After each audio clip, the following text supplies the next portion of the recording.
Morning बच्चों। आज हम पढ़ेंगे गृह व्यवस्था को समझने में भ्रांतियाँ। सबसे पहला है, प्रबंध एक साधन मात्र है, साध्य नहीं है। मतलब कि प्रबंध जो है, जो भी हम प्रबंध प्रक्रिया कर रहे हैं, वो एक तरीके का साधन है। ठीक है, साधन का मतलब एक तरीके का रास्ता है जो कि हमें लक्ष्य तक पहुंचाता है। ठीक है, इसको हम सिर्फ साधन माने, साध्य नहीं, मतलब कोई अंत नहीं है हमारा। इस तरीके से कई सारे साधनों का हम प्रयोग करेंगे लक्ष्यों तक पहुंचने के लिए। हर जो भी हम कार्य करेंगे वो प्रबंध तक पहुंचने के लिए ही कार्य करेंगे, लक्ष्य तक पहुंचने के लिए ही प्रबंध का कार्य हम करेंगे। जैसे कि अगर मान लीजिए हम कहते हैं कि एक अलमारी में हमने किताबें सजा के रख दी, हमने अपनी किताबों को व्यवस्थित करके रख दिया। अब अगर हम उन किताबों को निकालेंगे पढ़ाई के लिए तो वो अव्यवस्थित होंगी। तो इसका मतलब ये नहीं है कि हम किताबों को निकालें ही नहीं, बल्कि इसका मतलब ये है कि हम उनका प्रयोग तो करते रहें लेकिन उनको व्यवस्थित रूप से रखते रहें। ठीक है, नेक्स्ट है, प्रबंध का संबंध केवल कार्य संपादन से ही नहीं है। मतलब कि केवल कार्य करना ही नहीं है कि हमने प्रबंध का कार्य हम करने लगे तो केवल उसके साथ में हमारे घर परिवार में और भी सारे कार्य होते हैं। जैसे कि अगर हमारे घर में मान लीजिए कोई, हम घर में अपने लिए एक मकान बनवा रहे हैं, तो मकान बनवा रहे हैं या घर के अन्य कार्य हैं, तो इसका मतलब नहीं कि हम सिर्फ मकान ही बनवाते रहें, घर के अन्य कार्य जो हमारे दैनिक जीवन से संबंधित अन्य कार्य हैं हम उनको ना करें। बच्चों की पढ़ाई लिखाई, घर की व्यवस्था, ये सारे कार्य भी हमें करने होंगे। तो केवल एक कार्य का संपादन नहीं है, हम किसी एक कार्य के लिए हम प्रबंध कर तो जरूर रहें, लेकिन इसका मतलब ये नहीं है कि हम सिर्फ उसी कार्य को करें, बल्कि उसके साथ में हमारे जितने भी अन्य कार्य हैं उनको भी व्यवस्थित रूप से हम करते रहें। ठीक है, नेक्स्ट है, अच्छे प्रबंधक जन्म से नहीं वरन प्रशिक्षण से बनते हैं। मतलब कि पहले के समय में ये सोचा जाता था कि जो प्रबंध है वो क्या है, प्रबंधक है वो जन्म से होते हैं। ठीक है, पर आज के समय में हम ये नहीं मानते हैं। प्रबंध प्रक्रिया को करने के लिए प्रबंधक सीख सकता है। वो अपने गुण है, कौशल है, योग्यता है, प्रतिभाशीलता है, ठीक है, कुशलता है, इनका प्रयोग करके अच्छे प्रबंधन को कार्य को सीख सकता है।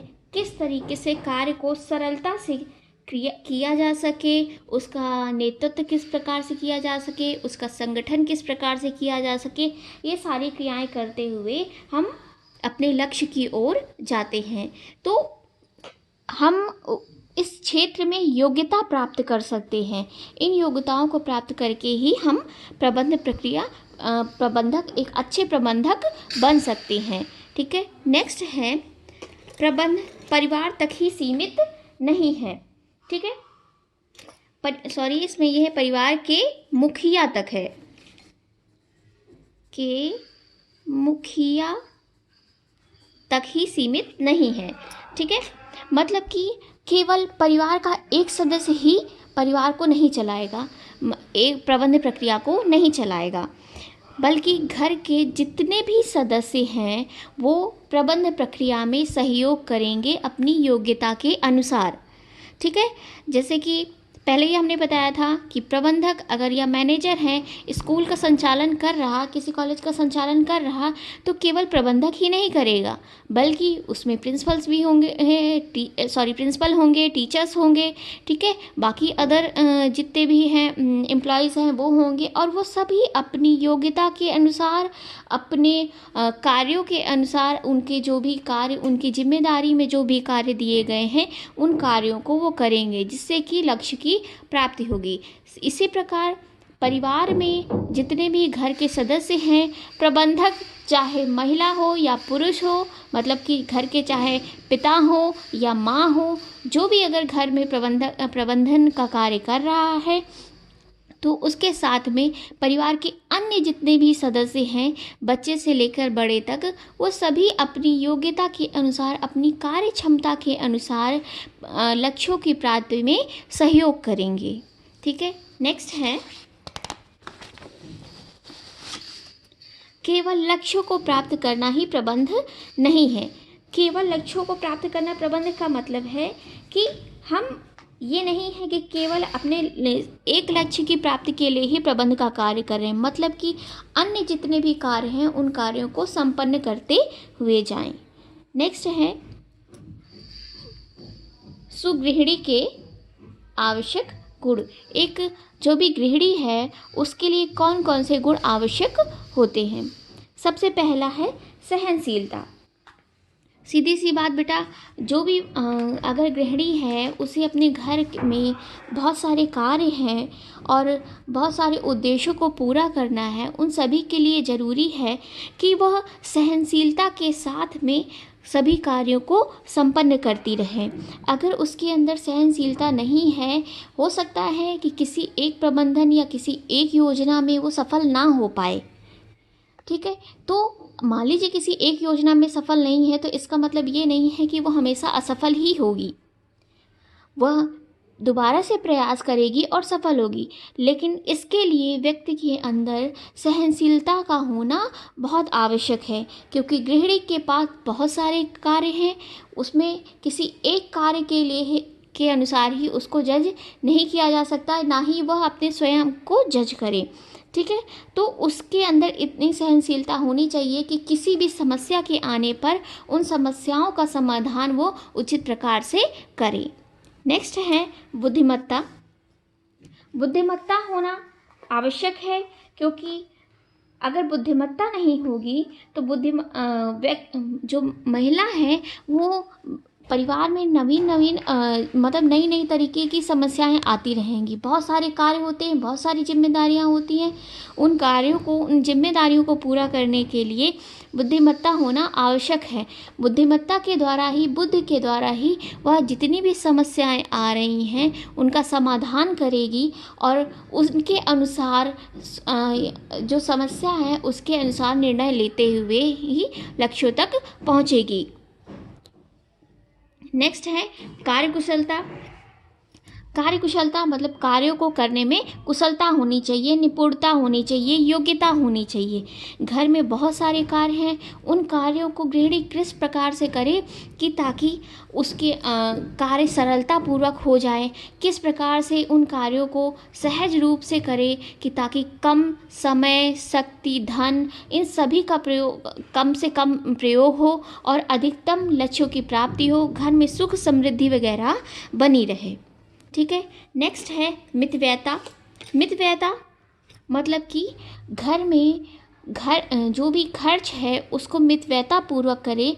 मतलब कि मतलब मितव्ययता का अर्थ हम कभी भी कंजूसी से नहीं कर सकते हैं। मितव्ययता का अर्थ है कि कम से कम धन का प्रयोग करते हुए अधिकतम लक्ष्यों की प्राप्ति करना। ठीक है, अधिकतम आवश्यकताओं की पूर्ति करना। आवश्यकताएं परिवार की सभी सदस्यों की इस प्रकार से पूरी होनी चाहिए कि परिवार के सभी सदस्यों को पूर्ण रूप से संतुष्टि हो। ऐसा ना हो कि आवश्यकता पूरी तो हो गई लेकिन उस आवश्यकता के पूर्ति से घर के परिवार के जो जितने भी सदस्य हैं उनको संतुष्टि प्राप्त ना हो।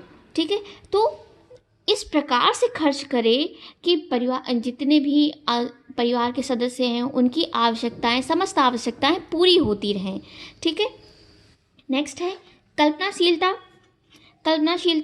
कल्पना शक्ति मतलब कि उसकी इमेजिनेशन पावर इतनी अच्छी होनी चाहिए कि वह किसी भी जो भी कार्य कर रही है उसका क्या उत्तर होगा, क्या परिणाम होगा, वह इसका निर्धारण कर सके, उसका अनुमान लगा सके। अगर कल्पनाशीलता है, जैसे कि अगर मान लीजिए बाज़ार से वो कोई कपड़ा लेकर आए है तो वो कपड़े को उसमें अंदाज़ा हो उसे कि हमारे वस्त्र के लिए कितना कपड़े की आवश्यकता होगी। अगर हम एक कपड़े को या दो रंग के कपड़े को इस प्रकार से मिला कर के बनाएं कि ये कपड़ा सुंदर प्रतीत होगा, लेकिन अगर कल्पना शक्ति अच्छी नहीं है तो क्या होगा कि हम दो वस्त्रों को मिलाकर बना तो रहे हैं लेकिन वो पूर्ण रूप से सुंदर नहीं लग पाएगा। इसलिए उसमें कल्पना शक्ति होना आवश्यक है। कल्पना शक्ति का मतलब है कि हम भविष्य में उसका जो भी उत्तर आएगा, जो भी परिणाम होगा, हम उसकी कल्पना कर सकें। नेक्स्ट है निर्णय शक्ति। निर्णय शक्ति होना बहुत आवश्यक है, क्योंकि अगर महिला में निर्णय शक्ति नहीं है तो वह अपनी समस्याओं का समाधान किस प्रकार से करेगी। समस्याएं बहुत सारी आती रहेंगी। इन समस्याओं को समाधान करने के लिए हमें बहुत सारे निर्णय लेने पड़ेंगे। हम योजनाएं बनाते हैं, नियंत्रण करते हैं, संगठन करते हैं, मूल्यांकन करते हैं। इन सभी क्रियाओं में हमें तरह तरह के निर्णय लेने की आवश्यकता पड़ती है। तो इसके लिए ज़रूरी है कि हम महिला के अंदर निर्णय शक्ति हो। ठीक है। नेक्स्ट है उत्साह। उत्साह होना आवश्यक है, क्योंकि उत्साहपूर्वक ही महिला विभिन्न कार्यों को करेगी और उनमें सफलता प्राप्त करेगी। अगर महिला के अंदर या प्रबंधक के अंदर उत्साह नहीं होगा तो वो जितने भी घर के सदस्य हैं, जितने परिवार के सदस्य हैं, उनको प्रोत्साहित नहीं कर पाएगी और थोड़ी सी भी असफलता आने पर या थोड़े से निर्णय गलत होने पर वो उनका जो है वो हतोत्साहित हो जाएंगे और अपने लक्ष्यों की प्राप्ति नहीं कर पाएंगी। इसके लिए ज़रूरी है कि जो भी गृहिणी है वो क्या है, उसके अंदर उत्साह हो और घर के जितने भी सदस्य हैं उनमें उत्साहपूर्वक उनको लक्ष्यों की ओर आगे बढ़ने की शक्ति प्रदान करे। ठीक है। नेक्स्ट है आत्मनियंत्रण हो। आत्मनियंत्रण मतलब कि सेल्फ कंट्रोल हो, कि ताकि किसी भी छोटी बातों पर उलझे नहीं, कभी घबराए नहीं, या फिर कभी भी क्रोध में या कभी भी थोड़ी सी सफलता या थोड़ी सी असफलता में